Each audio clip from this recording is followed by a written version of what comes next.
mie sɔgbɔ hã la, esi wònye abolo ɖeka ko ŋdɔ miewɔna ta la, mi katã miezu ŋutilã ɖeka. Mikpɔ Israelviwo ɖa, ame siwo ɖua nu si wotsɔ sa vɔe la, ɖe menye Mawu subɔmɔwo hã wole le vɔsamlekpuia ŋgɔa. Nu ka ta mele nya siawo gblɔm ɖo? Ɖe mele gbɔgblɔm be lã siwo tsɔ sa vɔe na trɔ, alo trɔ la ŋutɔ nye nu vavã aɖe loo? Kpao, menye nenema gblɔm mele o. Nya si gblɔm mele lae nye be, nu si trɔ̃subɔlawo tsɔ sa vɔe la, gbɔgbɔ vɔ̃woe wotsɔe sa vɔe na, ke menye na Mawu o. Nyemedi be miade ha kple gbɔgbɔ vɔ̃wo o. Miate ŋu anɔ nu nom le Aƒetɔ la ƒe kplu nu, aganɔ enom le gbɔgbɔ vɔ̃wo hã tɔ nu o. Nenema ke miate ŋu anɔ nu ɖum le Aƒetɔ la ƒe kplɔ̃ ŋuti, aganɔ eɖum le gbɔgbɔ vɔ̃wo hã tɔ ŋuti o. Ɖe miele didim be Aƒetɔ la nado dziku aʋaŋua? Ɖe miesesẽ wu eya ma? Amewo gblɔna be, woɖe mɔ be miawɔ nu sia nu, ke menye nu sia nue nyo na ame o. Woɖe mɔ be miawɔ nu sia nu, ke menye nu sia nue doa ame ɖe ŋgɔgbe o. Ame aɖeke negadi eya ŋutɔ ɖokui tɔ o, ke boŋ nedi ehavi ƒe nyui. Lã sia lã si wole dzadzram le asime la, miɖui faa. Migana miaƒe dzitsinya naɖe fu na mi, mianɔ egɔme biam o, elabena Mawunya gblɔ be, Aƒetɔ la tɔe nye xexea me kple nu sia nu si le eme la. Ne ame aɖe si menye xɔsetɔ o, kpe mi be miva ɖu nu kple ye, eye mielɔ̃ yi la, miɖu nu sia nu si wòtsɔ ɖo mia kɔme la faa, eye migana miaƒe dzitsinya naɖe fu na mi, mianɔ egɔme biam o. Ke ne ame aɖe gblɔ na mi be, wotsɔ nuɖuɖu sia sa vɔe la, migaɖui o. Le ame si gblɔ nya la kple dzitsinya ta, menye wò ŋutɔ wò dzitsinyae mewɔnɛ o, ke boŋ ame la tɔe mewɔnɛ. Ame aɖe abia be, nu ka ta wòle be ame bubu ƒe dzitsinya naxe mɔ na nu si nye mekpɔ mɔ awɔ la? Ne meda akpe na Mawu ɖe nye nuɖuɖu ta la, aleke wɔ woagabu fɔm ɖe nu si ta meda akpe ɖo la? Ale ne miele nu ɖum, alo miele nu nom, alo miele nu bubu ɖe sia ɖe wɔm la, miwɔ wo be miatsɔ ade bubu Mawu ŋu. Migana miaƒe nuwɔna aɖeke naɖia Yudatɔwo, Helatɔwo alo Mawu ƒe hame la nu o. Le nye ŋutɔ gome la, medina be nye nuwɔna nadze ame sia ame ŋu le nuwo katã me. Nyemedia nye ŋutɔ ɖokuinye tɔ o, ke boŋ media ame bubu geɖewo tɔ, ale be woate ŋu axɔ wo ɖe agbe.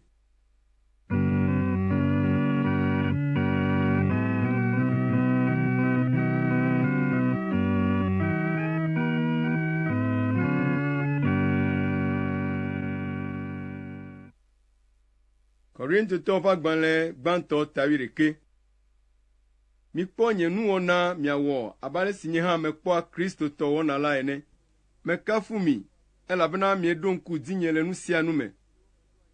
Eye gawu la, miele kɔnu siwo meɖo anyi na mi la me ɖe asi, abe ale si mefia mi la ene. Ke medi be eme nakɔ na mi be, Kristoe nye ŋutsu sia ŋutsu ƒe tatɔ, srɔ̃ŋutsue nye srɔ̃nyɔnu ƒe tatɔ, eye Mawue nye Kristo ƒe tatɔ. Ŋutsu si tsyɔa nu ta hafi doa gbe ɖa, alo ɖea gbeƒã Mawu ƒe gbedeasi la, mede bubu eƒe tatɔ ŋu o, ke nyɔnu si metsyɔa nu ta hafi doa gbe ɖa, alo ɖea gbeƒã Mawu ƒe gbedeasi o la, mede bubu eƒe tatɔ ŋu o. Ele ko abe ɖe wòlũ ta ene. Nenye be nyɔnu matsyɔ nu ta o la, ke nelũ ta boŋ. Ke nenye be wònye ŋukpe nɛ be wòalũ ta la, ekema netsyɔ nu ta. Ŋutsu ya la, mele be wòatsyɔ nu ta o, elabena eyae nye ame si ɖea Mawu ƒe dzedzeme kple ŋutikɔkɔe fiana, eye nyɔnu ya ɖea ŋutsu ƒe ŋutikɔkɔe fiana. Menye ŋutsue woɖe tso nyɔnu me o, ke boŋ nyɔnue woɖe tso ŋutsu me. Gawu la, womewɔ ŋutsu ɖe nyɔnu ta o, ke nyɔnue wowɔ ɖe ŋutsu ta. Esia ta le mawudɔlawo ta la, ele be nyɔnu natsyɔ nu ta atsɔ afia be yele ye srɔ̃ ƒe ŋusẽ te. Togbɔ be wòle alea hã la, le ame siwo le hadede me kple Kristo gome ya la, nyɔnu le eɖokui si, eye ŋutsu hã le eɖokui si. elabena abe ale si wode nyɔnu tso ŋutsu mee ene la, nenemae nyɔnu hã dzi ŋutsui. Eme kɔ be ɖe wode nyɔnu tso ŋutsu me, ke nyɔnue dzia ŋutsu. Mawu gbe nu sia nu tso, mia ŋutɔwo mibu eŋu kpɔ.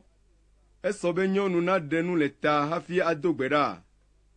Ɖe dzɔdzɔme ŋutɔ mefia mi be ne ŋutsu ƒe ta to alo wòɖo ɖa kpɔn la, ewɔ ŋukpe na nua.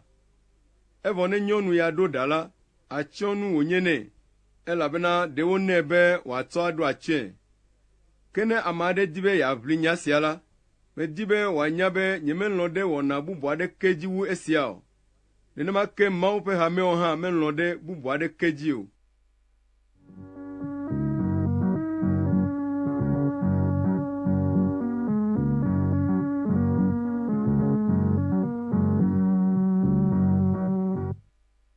Le nuxlɔ̃amenya siwo gbɔna mea la, nyemakafu mi o.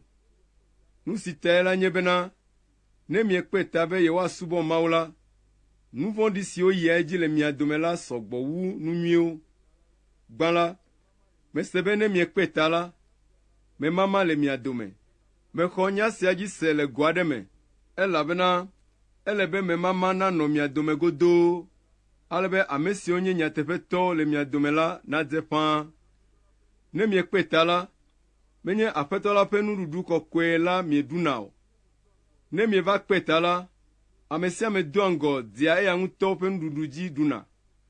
Ale esime dɔ le ame aɖewo wum la, ame bubuwo ya mu aha gɔ̃. Esia mesɔ kura o. Ɖe aƒe mele mia si miaɖu nu, ano nu le afi ma oa? Alo Mawu ƒe hame lae meɖi naneke na mi, eye miedi be yewoado ŋukpe ame siwo si nu mele o la? Nya ka magblɔ na mi fifia? Makafu mi loo? Gbeɖe, nyemele miakafu ge ɖe sia ta o. Nu si Aƒetɔ la fiam la, eyae nye hã mele mia fiam. Le zã si me wode Yesu asi la, etsɔ abolo, esi wòde akpe le eta vɔ la, eka aboloa hegblɔ be, nye ŋutilãe nye sia, miatɔe, miwɔ nu sia ne miatsɔe aɖo ŋku dzinyee. Esi woɖu nua vɔ la, etsɔ kplu la hã hegblɔ be, kplu sia nye nubabla yeye si dzi woɖo kpee kple nye ʋu. Ɣe sia ɣi si mieno nu le nu la, miaɖo ŋku dzinye. Ɣe sia ɣi si mieɖu abolo sia, eye mieno nu le kplu sia nu la, miele gbeƒã ɖem Aƒetɔ la ƒe ku, va sre esime wòagatrɔ ava. Ale ame sia ame si ɖu abolo sia, alo noa nu le Aƒetɔ la ƒe kplu sia nu le mɔ madzemadze nu la, eɖi fɔ, elabena ewɔ nu vɔ̃ ɖe Aƒetɔ la ƒe ŋutilã kple ʋu ŋu.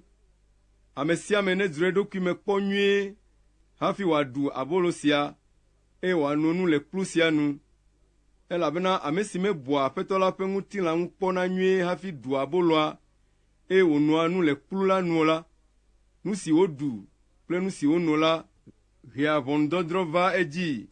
Nuwɔna sia tae mia dome ame geɖe ƒe lãme gbɔdzɔ, ɖewo le dɔ lém, eye ɖewo hã ku. Nenye ɖe míedzro mía ɖokui me kpɔ nyuie la, ekema womadrɔ̃ ʋɔnu mí o.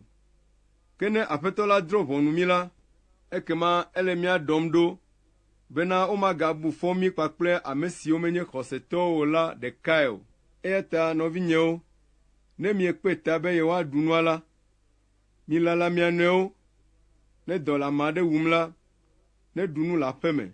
Ne menye nenem o la, woabu fɔ mi. Ne meva ɖo mia gbɔ la, maɖo aɖaŋu na mi le nya siwo susɔ la ŋu.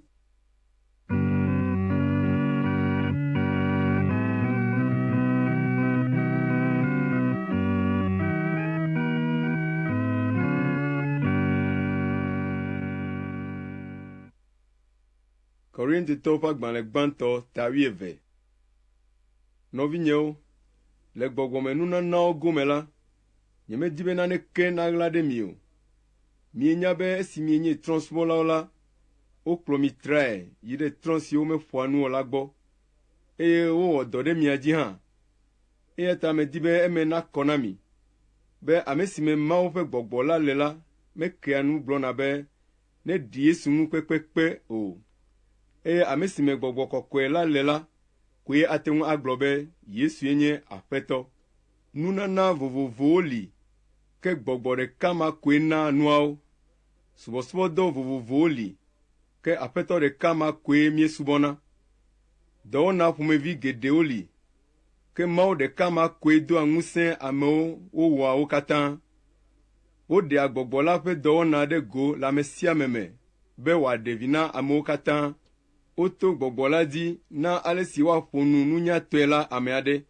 Gbɔgbɔ ma ke na ame bubu nya ale si wòaƒo nu tso nu si wòdze si la ŋu, be amewo nate ŋu ase gɔme. Eya ke tsɔa xɔse na ame aɖe, eye wòna ŋusẽ ame bubu ya be wòada gbe le ame ŋu. Gbɔgbɔ la ke na ŋusẽ ame bubu be wòawɔ nukunuwo. Egana ŋusẽ ame bubu hã be wòaɖe gbeƒã Mawu ƒe gbedeasi.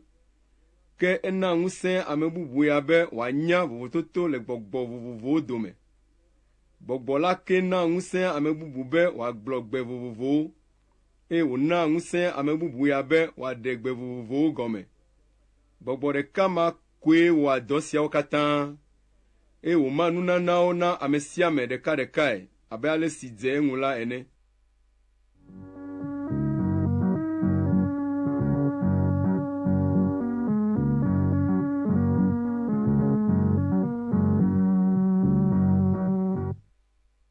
Amegbetɔ ƒe ameti la le ɖeka, ke ŋutinu geɖewo le ŋu. Ŋutinu vovovo siawo le ameti ɖeka ma ko ŋu. Alea tututu Kristo hã le. Woto gbɔgbɔ ɖeka me wɔ mí katã ameti ɖekae. Eɖanye Yudatɔ alo Helatɔwo, eɖanye kluvi alo ablɔɖeviwo. Mawutsi ɖeka ma ko wode ta na mí katã, eye wotsɔ gbɔgbɔ ɖeka ma ƒe tsi kpe na mí katã míeno. Ŋutinu ɖeka mewɔa ame o, ke boŋ ŋutinu geɖewoe le ame blibo la ŋu. Ne afɔ agblɔ be, esi nyemenye asiwo ta la, nyemenye ameti la ƒe akpa aɖeke o la, nya sia maɖee ɖa le ameti la ŋu o. Nenema ke ne to agblɔ be, esi nyemenye ŋkuwo ta la, nyemenye ameti la ƒe akpa aɖeke o la, nya sia maɖee ɖa le ameti la ŋu o. Ne ŋkuɖeɖee nye ameti bliboa la, aleke wòawɔ ase nu ƒe ʋeʋẽ? Ke Mawu ɖo ŋutinuawo katã ɖe wo teƒe ɖekaɖeka le ameti la ŋu, abe ale si wòdi la ene. Ne ŋutinu ɖeka dza ko nye ameti bliboa katã la, aleke ameti blibo la anɔ? Abe ale si wòle ene la, ŋutinuwo li sɔgbɔ, evɔ la, ame bliboa ya la, nu ɖeka ko wònye. Ŋku mate ŋu agblɔ na asi be, nyemehiã wò o, alo ta nagblɔ na afɔ be, mele vevie nam o. Le go bubu me la, ŋutinu siwo dzena abe ŋusẽ aɖeke ɖe mele wo ŋu o ene la, boŋ ŋudɔ míewɔna wu. Nenema ke ŋutinu siwo dzena abe bubu ɖe mele wo ŋu o ene la, ŋue míedia bubui wu.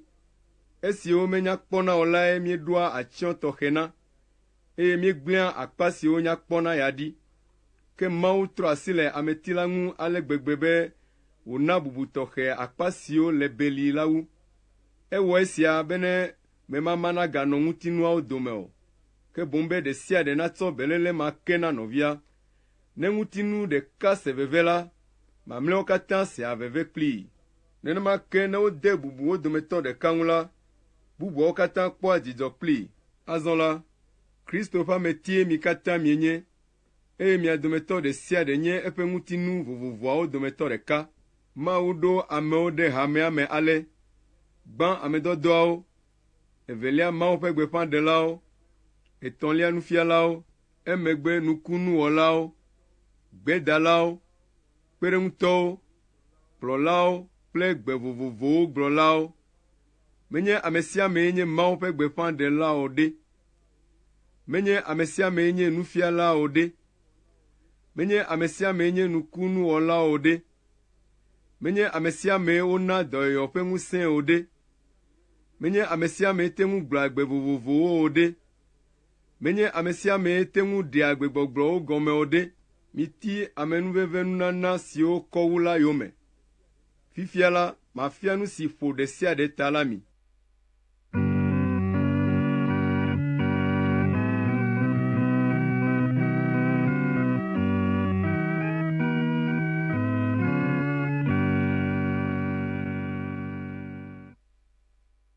Korintotɔwo ƒe agbalẽ gbãtɔ ta 8. Nenye ɖe megblɔ agbe siwo katã amegbetɔwo kple mawudɔlawo gɔ̃ hã gblɔna, ke lɔlɔ̃ mele asinye o la, ekema nye nuƒoƒo le ko abe gakogoe alo ayawagba siwo ƒe ɖiɖi via tome la ene. Nenye ɖe mete ŋu ɖe agbeƒã Mawu ƒe gbedeasi, eye mese nya ɣaɣlawo katã gɔme, henya nu sia nu, alo ne xɔse de blibo le asinye, ale be mate ŋu aho towo gɔ̃ hã ɖa, ke lɔlɔ̃ mele asinye o la, ekema nyemenye naneke kura o. Ne metsɔ nu siwo katã le asinye la na amewo, eye mena wotɔ dzom gɔ̃ agbagbe, ke lɔlɔ̃ mehe le asinye o la, mewɔ dɔ vlo. Lɔlɔ̃ ɖe wògbɔa dzi blewu, eye wònyoa dɔme na ame. Lɔlɔ̃ meʋã ŋu o. Lɔlɔ̃ medoa eɖokui ɖe dzi glodzo o, eye medana o. Lɔlɔ̃ mewɔa ŋukpenanu o, eye media eɖokui tɔ o. Medoa dziku kabakaba, alo léa vɔ̃ si wowɔ ɖe eŋu la ɖe dɔme o. Mekpɔa dzidzɔ le nu madzɔmadzɔ ŋuti o, ke nu si nye nyateƒe la ŋutie wòkpɔa dzidzɔ le. Lɔlɔ̃ tsɔa nu sia nu kpoo, eƒe xɔse kple mɔkpɔkpɔ nu metsina o, eye wòdoa dzi le nuwo katã me. Lɔlɔ̃ nu metsina gbeɖe o. Ne amewo le gbeƒã ɖem Mawu ƒe gbedeasi la, enu ava yi. Ne ame aɖe ƒoa nu gblɔa gbe vovovowo la, ava dzudzɔ. Ne ame aɖe nya nu ʋuu hã la, eƒe nunya nu ava yi. Míaƒe nunya kple gbeƒãɖeɖe Mawu ƒe gbedeasi mede blibo o. Ne nu si de blibo la ŋutɔ va ɖo la, ekema nu siwo mede blibo o la nu ava yi. Esi menɔ ɖevime la, meƒoa nu abe ɖevi ene, mebua tame abe ɖevi ene, eye mesea nu gɔme abe ɖevi ene. Ke esi meti zu ŋutsu la, meɖe asi le ɖevime nuwɔna ŋu. Fifia la, míele nu kpɔm le ahuhɔe me flukpee ko, ke megbe la, míava kpɔ nu ŋkume kple ŋkume. Nu si menya fifia la, mede blibo o, ke megbe la, mase nu sia nu gɔme keŋkeŋ, abe ale si Mawu hã nyam keŋkeŋ la ene. Ale nu tɔe li, woawoe nye xɔse, mɔkpɔkpɔ kple lɔlɔ̃, ke wo dome vevietɔe nye lɔlɔ̃.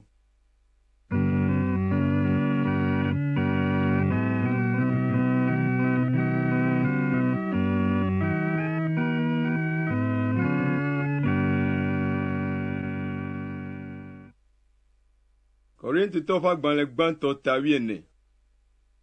Mina lɔlɔ̃ nanye miaƒe taɖodzinu, ke midi gbɔgbɔmenunana bubuwo hã, vevietɔ be miate ŋu aɖe gbeƒã Mawu ƒe gbedeasi.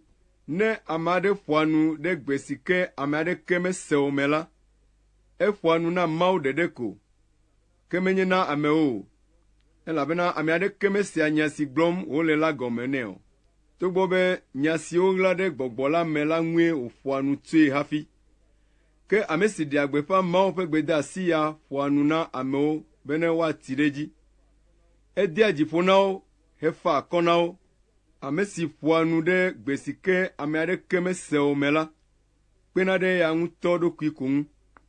Ke ame si ɖea gbeƒã Mawu ƒe gbedeasi ya kpena ɖe hame blibo la ŋu. Edzrom be mi katã miaƒo nu ɖe gbe si ke ame aɖeke mese o la me. Ke edzrom wu sãa be miaɖe gbeƒã Mawu ƒe gbedeasi la. Ame si ɖea gbeƒã Mawu ƒe gbedeasi de ŋgɔ sãa wu ame si ke ƒoa nu ɖe gbe si ke ame aɖeke mese o la me. Le ame sia gome la, ele be gbesela aɖe naɖe nu si gblɔm wòle la gɔme hafi eƒe nya la nado hame la ɖe ŋgɔ. Nɔvinyewo, nenye be meva mia gbɔ hele nu ƒom ɖe gbe si ke ame aɖeke mese o me la, esia aɖe vi aɖe na mia. Ke nenye be mehe nyaɖeɖefia aɖe, alo nunya aɖe, alo Mawu ƒe gbedeasi aɖe, alo nufafia aɖe ya ve la, nye vava aɖe vi godoo. Nenema ko wòle le kpẽ kple saŋku siwo me agbe mele o. Evɔ ne woƒo alo kuwo la, woɖina la gome hã. Ne gbeɖiɖi vovovoawo me meɖe nyuie be ame nase o la, aleke woawɔ anya nu si kum kpẽ la le, alo ha si ƒom wole kple saŋku la? Ne aʋayikpẽ maɖi eme nakɔ la, ameka adzra ɖokui ɖo be yayi aʋagbedzi. Nenema tututue miawo hã miewɔna. Ne miele gbe si ke me ame aɖeke mese o la dom nyamanyama, eye nyawo hã me meɖe nyuie o ɖe, aleke ame aɖe ate ŋu anya nu si gblɔm miele la? Nu ko nye mienɔ ƒoƒom ɖe yamedzro. Gbegbɔgblɔ vovovowo le xexea me fũu, ke ɖeke meli si gɔme ame aɖeke mese o. Ke ne nyemese gbe aɖe o la, manye fafiala le gbe ma gblɔla gbɔ, eye eya hã anye fafiala le gbɔnye. Le miawo hã gome la, esi wònye ɖe mieti dzi ɖe gbɔgbɔ la ƒe nunanawo ŋu ta la, mido vevie nu le esiwo ana be hamea nati ɖe dzi la me. Ale ame si ƒoa nu ɖe gbe si ke ame aɖeke mese o me la, nedo gbe ɖa be woana yeate ŋu aɖe egɔme hã. Ne medoa gbe ɖa ɖe gbe si ke ame aɖeke mese o me la, ekema nye gbɔgbɔ koe nye ma le gbea dom ɖa, ke nye susu ya mekpɔ viɖe aɖeke o. Azɔ nu ka wòle be mawɔ? Mado gbe ɖa kple nye gbɔgbɔ kpakple susu sia. Madi ha kple nye gbɔgbɔ kpakple nye susu hã. Ne menye nenem o la, ne eda akpe na Mawu le gbɔgbɔ me ɖeɖe ko la, aleke ame si menya nu si negblɔ la wɔ alɔ̃ amen ɖe wò akpedada la dzi, esime mese nu si gblɔm nele la gɔme o mahã.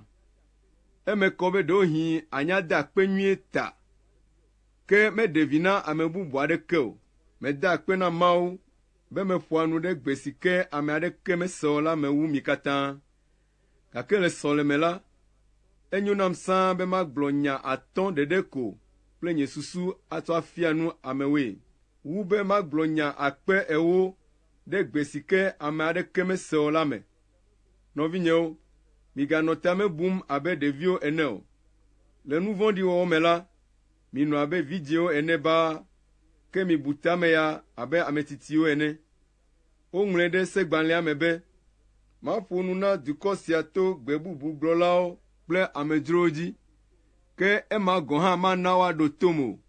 Aƒetɔ lae gblɔe. Ale nuƒoƒo ɖe gbe si ame aɖeke mese o la me nye nu tɔxɛ le ame siwo menye xɔsetɔwo la gbɔ, ke menye le xɔsetɔwo gbɔ o. Evɔ la, gbeƒãɖeɖe Mawu ƒe gbedeasi ya nye xɔsetɔwo ƒe nuwɔna, ke menye ame siwo menye xɔsetɔwo la tɔ o.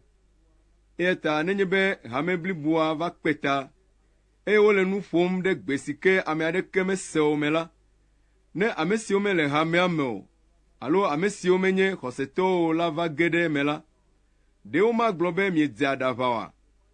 Ke ne mi katã miele gbeƒã ɖem Mawu ƒe gbedeasi, eye ame si mele hamea me o, alo menye xɔsetɔwo la va ge ɖe eme la, ase nya aɖe godoo wòawɔ dɔ ɖe edzi, eye wòayi eɖokui me.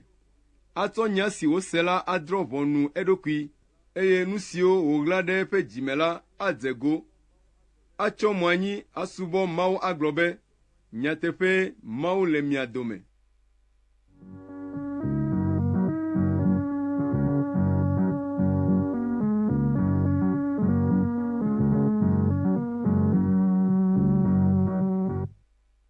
Nɔvinyewo, azɔ nu ka wòle be miawɔ? Ne mieva kpe ta be yewoasubɔ Mawu la, anɔ eme be hadzidzi aɖe, nufiamenya aɖe, nyaɖeɖefia aɖe, nuƒoƒo ɖe gbe si ame aɖeke mese o la me, alo nyagɔmeɖeɖe anɔ ame aɖe si. Mikpɔe gbɔ be nu sia nu si yewowɔ la na be hamea ti ɖe dzi. Ame eve alo ne ɖe ƒã la, ame etɔ̃ ko naƒo nu ɖe gbegbɔgblɔ bubuwo me. Ame ɖeka naƒo nu vɔ hafi nɔvia naƒoe, eye ame aɖe naɖe nu si gblɔm wole la gɔme. Ne gbesela ɖeke meli o la, ekema wo dometɔ ɖe sia ɖe nazi ɖoɖoe le takpeƒe la. Neƒo nu na eya ŋutɔ ɖokui kple Mawu ko. Mawu ƒe gbeƒãɖela eve alo etɔ̃ naƒo nu, eye nyaselawo nada woƒe nyawo kpɔ. Nenye be woɖe nane fia ame aɖe si hã le takpekpea me la, ekema ame si le nu ƒom la naɖo to gbɔ. Mɔɖeɖe li be mi katã miaɖe gbeƒã Mawu ƒe gbedeasi. Ame ɖeka neƒo nu vɔ hafi nɔvia naƒoe, bena ame sia ame nate ŋu asrɔ̃ nane, ale be nu si wòse la na do ŋusẽ gbɔgbɔ si na ame ɖe agbeƒã Mawu ƒe gbedeasi la le amea ŋutɔ ƒe ŋusẽ te, elabena Mawu melɔ̃ nuwɔna si mele ɖoɖo nu la o, ke boŋ ŋutifafae wòdina, abe ale si wòle le ame siwo ŋuti wokɔ ƒe hamewo katã me ene la. Ele be nyɔnuwo nazi ɖoɖoe le hametakpekpewo me. Womeɖe mɔ na wo be woaƒo nu o. Abe ale si segbalẽ la gblɔe ene la, ele be woabɔbɔ wo ɖokui. Ne wodi be yewoanya nane la, wonebia wo srɔ̃wo le aƒe me, elabena enye ŋukpenanu be nyɔnu naƒo nu le sɔleme. Nu ka? Menye mia gbɔe mawunya la tso va o, eye gawu la, menye miawo ɖeɖe koe xɔe hã o. Ne ame aɖe bu be yenye Mawu ƒe gbeƒãɖela alo gbɔgbɔmeme la, ekema ele be wòanya be nu siwo ŋlɔm mele na mi la, Aƒetɔ la ƒe sededewo wonye. Ne ame aɖe metsɔ ɖe le eme o la, womatsɔ ɖe le eme na ya hã o. Eya ta nɔvinyewo, nenye miaƒe didi vevie be yewoaɖe gbeƒã Mawu ƒe gbedeasi la, ke migaxe mɔ na ame si gblɔ agbe aɖe si gɔme ame aɖeke mesena o la o. Mitsɔ bubu wɔ nu sia nu ɖe ɖoɖo nu.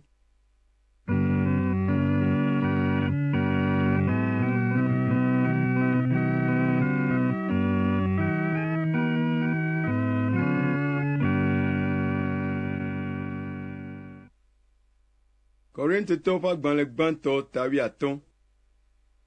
Azɔ la, nɔvinyewo, medie maɖo ŋku nyanyui si metsɔ vɛ miexɔ hele tsitre ɖe edzi sesĩe la dzi na mi.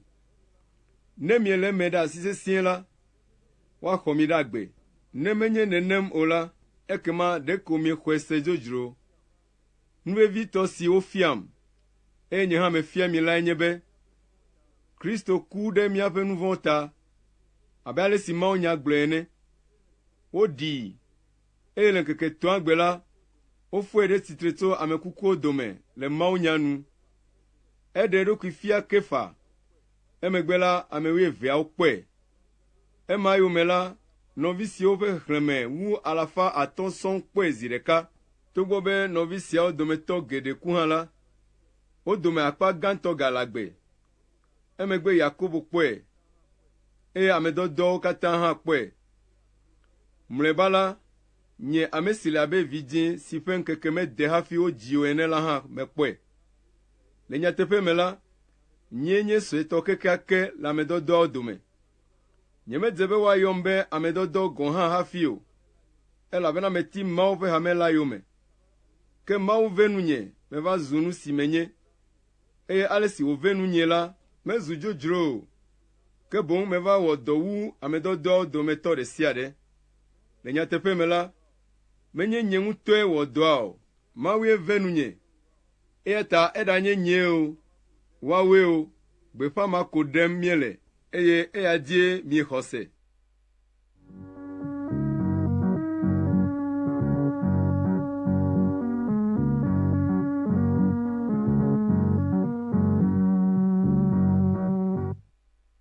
Azɔ, ne míeɖe gbeƒã be wofɔ Kristo ɖe tsitre tso ame kukuwo dome la, aleke wɔ mia dometɔ aɖewo gale gbɔgblɔm be womele ame kukuwo fɔ ge ɖe tsitre o mahã? Ne ame kuku metia tsitre o la, ekema womefɔ Kristo hã ɖe tsitre o. Ne womefɔ Kristo ɖe tsitre o la, ekema míaƒe gbeƒãɖeɖe nye nudzodzro, eye miawo hã miaƒe xɔse nye nudzodzro ko. Nenye nyateƒe be ame kuku metia tsitre o, eye míawo míeɖi ɖase be Mawu fɔ Kristo ɖe tsitre, evɔ wòhenye mefɔe ɖe tsitre hafi o la, ekema míeka aʋatso ɖe Mawu si. Ne ɖe womefɔ ame kukuwo ɖe tsitre o la, ekema womefɔ Kristo hã o. Ne womefɔ Kristo o la, ekema miaƒe xɔse zu nu gbɔlo, eye miegale miaƒe nu vɔ̃wo me ko. Gawu la, ame siwo xɔ Kristo dzi se hafi ku la hã tsrɔ̃. Nenye be agbe sia me ɖeɖe koe míele mɔ kpɔm na Kristo le la, ekema míawoe nye ame siwo ƒe nu wɔ nublanui wu le amegbetɔwo katã dome. Ke nyateƒe wònye be wofɔ Kristo ɖe tsitre tso ame kukuwo dome, eye eyae nye ame si fɔ do ŋgɔ na ame kukuwo katã, abe ale si ku to ame ɖeka dzi va xexeme ene la, nenema ke ame kukuwo ƒe titretiti hã to ame ɖeka dzi vae. Abe ale si amewo katã ku to Adam dzi ene la, nenema ke to Kristo dzi amewo katã agagbɔ agbe.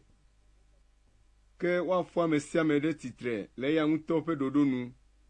Kristo ye wofɔ gbã, emegbe ne gbugbɔ va la, woafɔ ame siwo nye Kristo tɔ la hã.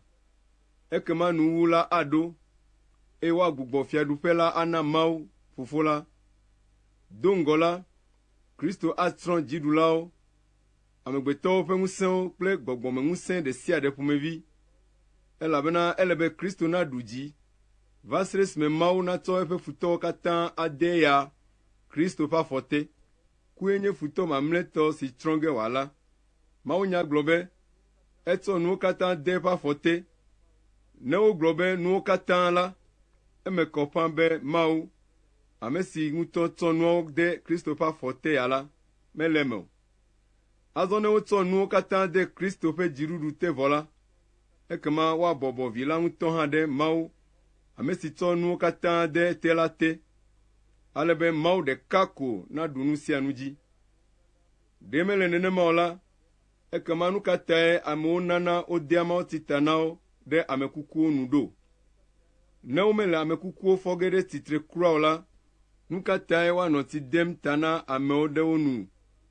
Nu ka tae nye agbe le xaxa me ɣe sia ɣi? Nɔvinyewo, meta ale si medana ɖe mia dzi, be miewɔ ɖeka kple Kristo Yesu míaƒe tɔ la na mi, be ku tsɔ ɖe gbɔnye kpue gbe sia gbe. Nenye be le amegbetɔwo ƒe nuƒonu mewɔ avu kple lã wɔadãwo le Efeso la, viɖe kae le me nam? Ne womele ame kukuwo fɔ ge ɖe tsitre o la, ekema nya si wogblɔna be, mina míaɖu nu, ano nu, elabena etsɔ ko míele kuku ge la le teƒe. Migana woable mi o. Ne ame maɖɔʋuwo le ha dem kple ame nyuie la hã ƒe nɔnɔme ɖe wògblẽna. Migbugbɔ ta me bu nyuie, ne miadzudzɔ nu vɔ̃ wɔwɔ. Mele esia gblɔm be ŋu nakpe mi, elabena ame aɖewo le mia dome, siwo menya naneke tso Mawu ŋu o.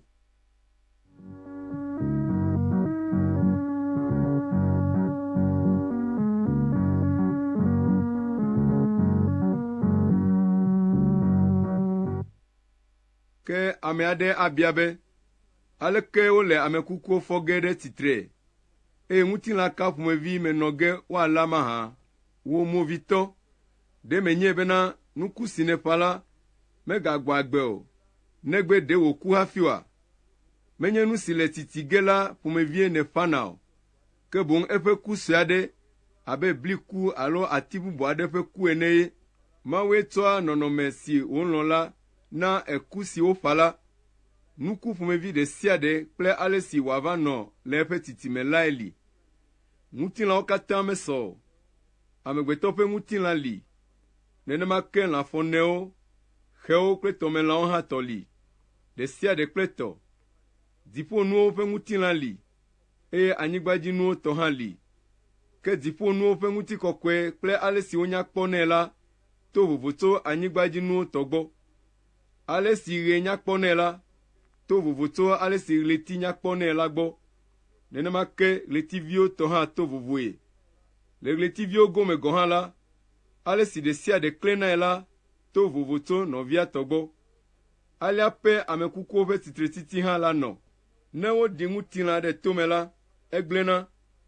Ke ne woƒoe ɖe tsitre la, magagblẽ o. Hafi woaɖi ŋutilã la, menya kpɔna o, eye ŋusẽ hã menɔa eŋu o. Evɔ ne woƒoe ɖe tsitre la, enya kpɔna ŋutɔ, eye ŋusẽ hã nɔa eŋu. Woɖia ŋutilã si dzena míekpɔna la ɖe tome, ke ne woƒoe ɖe tsitre la, anye gbɔgbɔme ŋutilã. Ne gotagome ŋutilã li la, ekema gbɔgbɔme ŋutilã hã li. Esia tae Mawunya gblɔ be, Adam si nye amegbãtɔ la va zu nugbagbe, ke Adam mamlɛtɔ va zu gbɔgbɔ si na agbe. Menye gbɔgbɔmetɔ lae va gbã o, ke boŋ ŋutilãmetɔ lae, eya megbe hafi gbɔgbɔmetɔ la va. Anyimee amegbãtɔ la tso, ʋuʋudedi ko wònye, ke ame velia ya tso dziƒo. Ame siwo le anyigba dzi la le abe ame siwo woɖe tso anyime, le anyigba me la ene. Nenema ke ame siwo le dziƒo la le abe ame si tso dziƒo va la ene, abe ale si mie le ame si tso anyime la ƒe nɔnɔme me ene la. Nenema ke miava nɔ ame si tso dziƒo va la hã ƒe nɔnɔme mee. Nɔvinyewo, nu si gblɔm mele lae nye be, ŋutilã kple ʋu mate ŋu akpɔ gome le Mawu ƒe fiaɖuɖu la me o. Eye nu si gblẽna la mate ŋu anyi nu si megblẽna o la ƒe dome o. Mikpɔ ɖa, medi be magblɔ nya ɣaɣla sia na mi. Mi katã miele kuku ge o. Ke ne kpẽ mamlɛtɔ ɖi la, woatrɔ mi katã miaƒe nɔnɔme zi ɖeka kpata. Ne kpẽa ɖi la, woafɔ ame kukuwo ɖe tsitre. Woazu nu magblẽmagblẽ, eye Mawu atrɔ miaƒe nɔnɔme, elabena ele be woatsɔ nɔnɔme si megblẽna o la ado na nɔnɔme si gblẽna la, eye woatsɔ nɔnɔme si mekuna o la ado na nɔnɔme si kuna la. Ke ne wotsɔ nɔnɔme si megblẽna o la do na nɔnɔme si gblẽna, eye wotsɔ nɔnɔme si mekuna o la do na nɔnɔme si kuna la, ekema mawunya sia ava me be, wotsrɔ̃ ku gbidigbidi, dziɖuɖu blibo do. O ku, wò dziɖuɖu la ɖe. O tieƒe, ŋusẽ si nètsɔna wɔa nuvevie ame la ɖe. Nu vɔ̃e ku tsɔna gblẽa nu le ame ŋui, eye ŋusẽ si le nu vɔ̃ si la tso se la gbɔ. Ke akpe na Mawu, ame si na míeɖu dzi to mía Aƒetɔ Yesu Kristo dzi. Eya ta nɔvinyewo, minɔ te sesĩe, eye migaʋã kura o. Mido vevie ne miawɔ Aƒetɔ la ƒe dɔ ɖaa. Miɖo ŋui be dɔ siwo katã miewɔna na Aƒetɔa la, ƒe ɖeke mezɔa dɔ vlo gbeɖe o.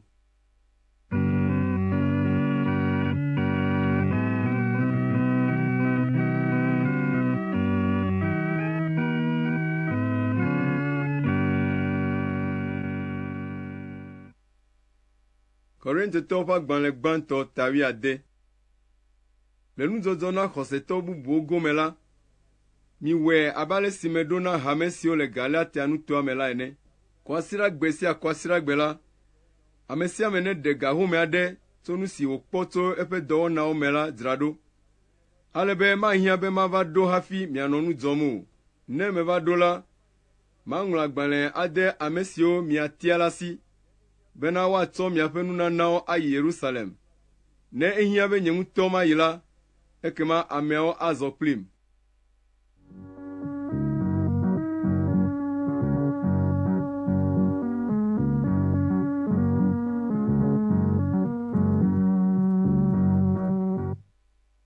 Mele Makedonia to ge hafi ava ɖo mia gbɔ, elabena meɖoe be mato afi ma gbã.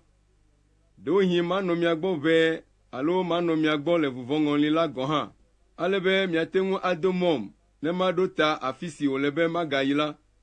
Fifia ya la, nyemedi be magava to mia gbɔ ko atso eme ayi o, ke boŋ ne Aƒetɔ la ɖe mɔ la, mele mɔ kpɔm be mati mia gbɔ ʋɛe, ke mele Efeso nɔ ge va se ɖe ŋkeke 50 nuŋeŋkekenyui la ɖoe. Mekpɔ mɔnu nyui aɖe be mawɔ dɔ xɔasi aɖe, togbɔ be ame geɖewo tsitre ɖe ŋunye hã.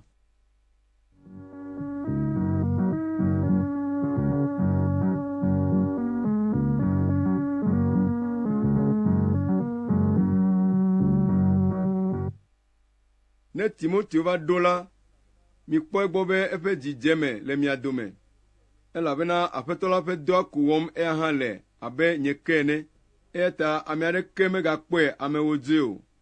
Mido mɔe be wòatrɔ va ɖo gbɔnye le ŋutifafa me, elabena mele mɔ kpɔm na eya kple nɔviawo. Le mía nɔvi Apolo ŋuti la, medze agbagba ƒoe ɖe nu vevie be wòazɔ kple nɔvi bubuawo ava kpɔ mi ɖa hafi, ke medi be yeava fifia o. Ne mɔ ʋu nɛ la, ava emegbea.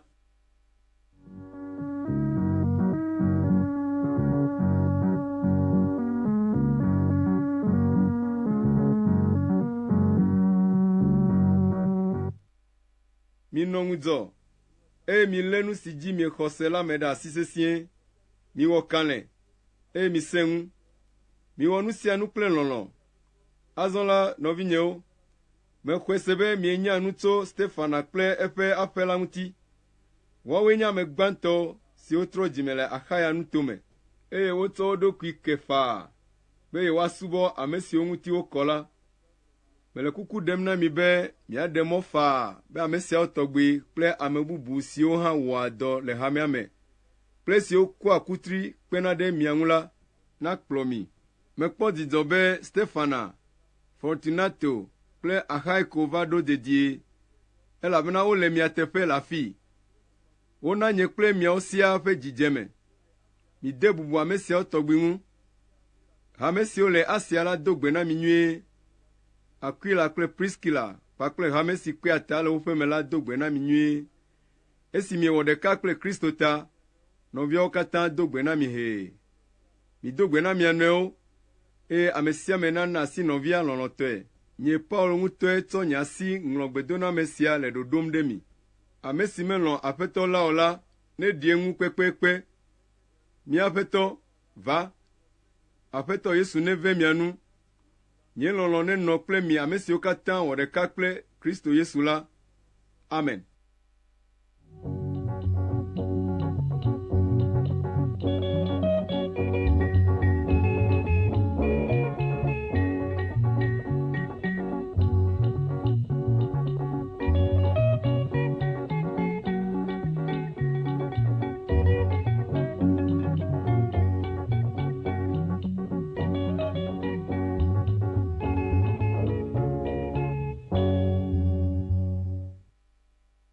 Paulo ƒe agbalẽ evelia si woŋlɔ ɖo ɖe Korintotɔwo.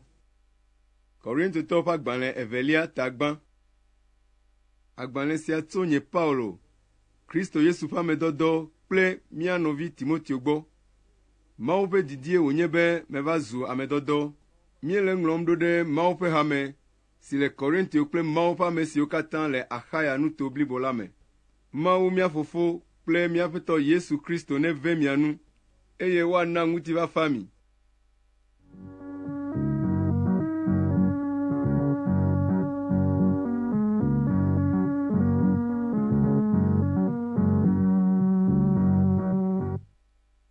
Woakafu Mawu, mía Aƒetɔ Yesu Kristo Fofo la. Fofo sia nye nublanuikpɔla, eye wònye Mawu si fa akɔ na mí le nu sia nu me. Efa akɔ na mí le míaƒe fukpekpewo katã me, ale be míate ŋu atsɔ akɔfafa si míexɔ tso egbɔ la afa akɔe na ame bubu siwo le fu kpem la. Elabena esi míawo hã míele fu geɖe kpem abe ale si Kristo kpee ene la, nenema ke Mawu to Kristo dzi fa akɔ na mí ŋutɔ abe ale si wòfae na Kristo hã ene. Nenye be wowɔ fu mí la, ɖe wowɔ fu mí, ale be Mawu nafa akɔ na mi, eye wòaxɔ mi ɖe agbe. Ne wofa akɔ na mí la, ɖe wofa akɔ na mí, ale be Mawu nafa akɔ na mi, ne miete ŋu nɔ te sesĩe le miaƒe fukpekpewo me, abe ale si míawo hã míewɔna le fukpekpe mawo tɔgbi ke me la ene. Míenya be miekpea fu abe míawo ke ene.